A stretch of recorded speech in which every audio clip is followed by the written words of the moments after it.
농마트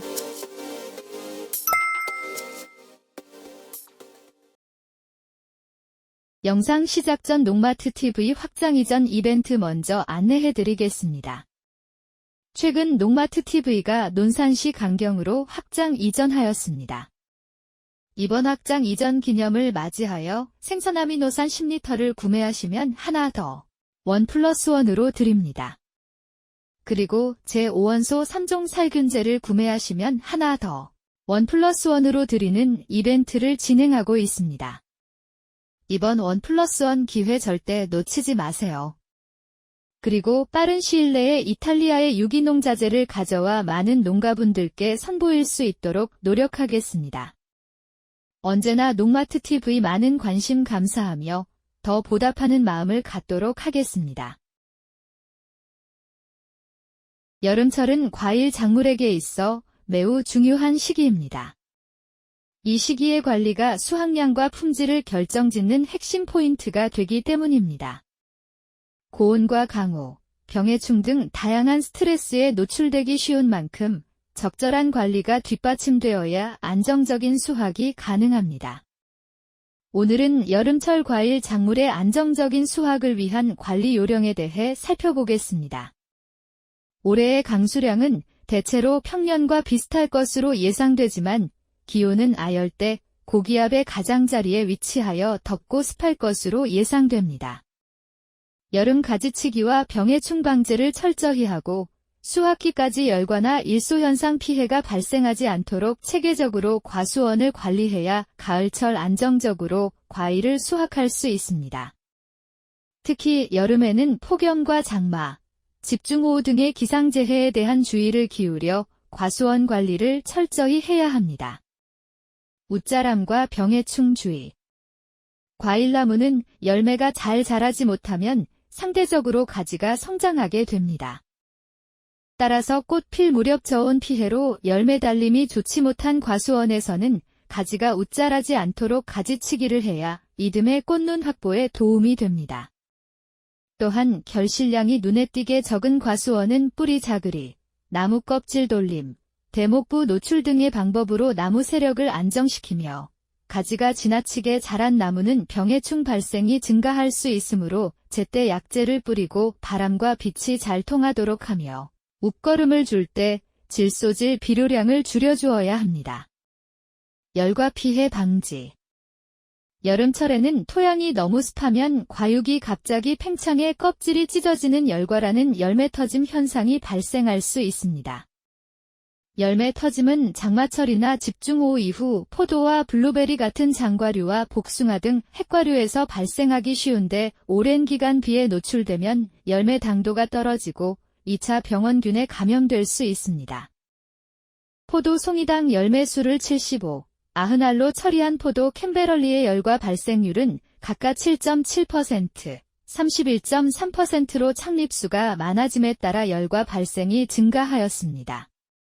그래서 이러한 열과 현상을 막기 위해서는 포도 한 송이당 포도알 수를 캔베럴리는 75에서 80알, 거봉과 샤인머스켓은 37에서 39알 내외로 알맞게 조절해야 합니다.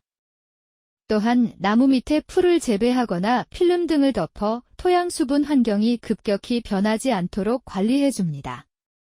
일소 피해 예방. 엘니뇨의 영향으로 강수량이 적을 것으로 전망되는 7, 8월에는 강한 햇볕과 고온으로 열매 표면이 햇볕에 대는 피해를 주의해야 합니다. 일소 피해는 높은 온도와 강한 빛 때문에 과일이나 잎이 타들어가는 현상을 말합니다. 일소 피해를 줄이기 위해서는 열매가 커질 무렵 수분이 부족하지 않도록 흙에 물을 충분히 공급하고 피해가 발생한 열매는 속간에 나무 자람새를 안정시켜야 합니다. 너무 많은 열매가 달리지 않도록 조절하고 웃자람 가지를 적당히 남겨 직사광선이 열매에 바로 닿지 않도록 합니다.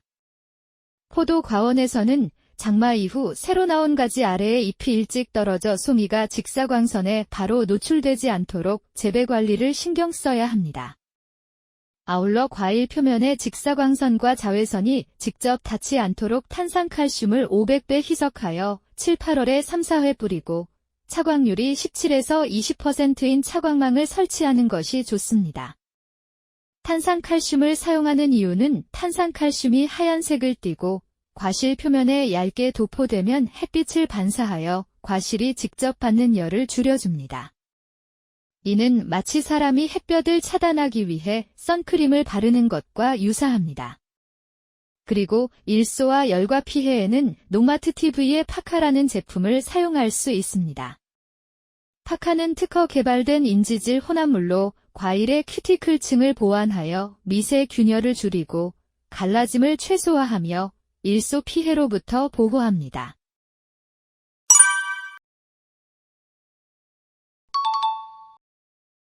내부 온도 저감. 과수원 아래 수관 하부에 풀을 키우는 초생재배를 하면 복사열을 낮추고 풀이 호흡하며 배출하는 수분으로 온도 상승을 막을 수 있습니다. 초생재배는 6월 하순부터 시작하고 풀이 30cm 이상 자라면 나무가 흡수해야 할 토양 속 영양분을 뺏어갈 수 있기 때문에 베어주어야 합니다. 또한 미세살수 장치를 활용해 나무 위쪽에서 안개처럼 미세하게 물을 뿌리면 과수원 내 온도를 7에서 10도 정도를 낮출 수 있습니다. 미세살수 장치는 열매 온도가 높아지는 오전 10시경부터 해질 때까지 한두 시간 가동 후 10분에서 20분 중단하는 식으로 설정해주는 것이 좋습니다. 그리고 직사광선을 덜 받는 곳에 열매가 열리도록 해야 합니다. 마무리 열매 속는 작업 시 햇볕에 노출된 과일 위주로 솎아내고 잎 아래나 나무 안쪽에 달린 과일은 남겨두어야 합니다. 우박 피해. 급격한 기상변화로 우박이 내리면 피해 부위가 딱딱해지고 심한 경우 과일 껍질이 찢어지게 됩니다. 피해 정도가 심할 때는 열매를 제거하는 것이 좋지만 저온 피해로 착과량이 부족한 상황이라면 피해 정도가 약한 열매 위주로 남겨 나무 자람새를 안정시켜야 합니다. 오늘은 여름철 과수원 관리에 대해 알아보았습니다. 여름철은 고온, 강우, 병해충 등 다양한 스트레스에 대응해 과일 작물의 품질과 수확량을 지키는 중요한 시기입니다. 특히 열매 터짐 피해가 없도록 나무 밑에 풀 재배를 하거나 필름을 덮어야 7, 8월 강한 햇볕과 고온으로 인한 햇볕 대임을 줄일 수 있으며 적절한 가지치기, 착과량 조절, 토양 수분 관리, 탄산칼슘 살포 등이 필요합니다. 저희 농마트 TV는 농업 현장의 고민을 함께 해결하는 농자재 전문 플랫폼입니다. 비료, 영양제, 병해충 관리자재뿐만 아니라 유기질 비료까지 검증된 자재만 엄선해서 믿고 쓸 수 있는 제품만을 추천드립니다. 어떤 작물에 어떤 자재가 필요한지 고민이 되신다면 댓글이나 농마트 TV 연락처로 문의를 주시면 정확한 상담과 제품 추천을 도와드리겠습니다. 농마트 TV 사이트 주소는 아래 댓글에 남겨놓을 테니 많은 방문과 관심 부탁드리겠습니다. 농가분들을 위해 좋은 자재, 합리적인 선택으로 더 나은 수확을 함께 만들어 가겠습니다. 농마트 TV 구독과 좋아요 부탁드리겠습니다. 오늘 영상을 시청해 주셔서 감사합니다.